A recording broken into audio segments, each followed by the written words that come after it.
how to fix iPhone 12, 12 Pro or 12 Pro Max speaker audio issues. So let's get started. Firstly, open the Settings app on your mobile device and tap on the Sounds and Haptics. Inside Sounds and Haptics, you can see the slider option available of the sound.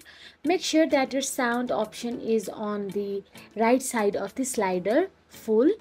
After that, all you have to do is go back to the settings again and tap on the general option available there.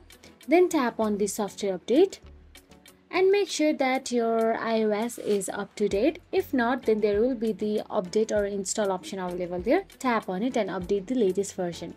Go back to the general, scroll, tap on the transfer or reset icon again and tap on the reset and tap on reset all settings. So that is it. If you found this video helpful, please like, share and subscribe our channel, and thank you so much for watching.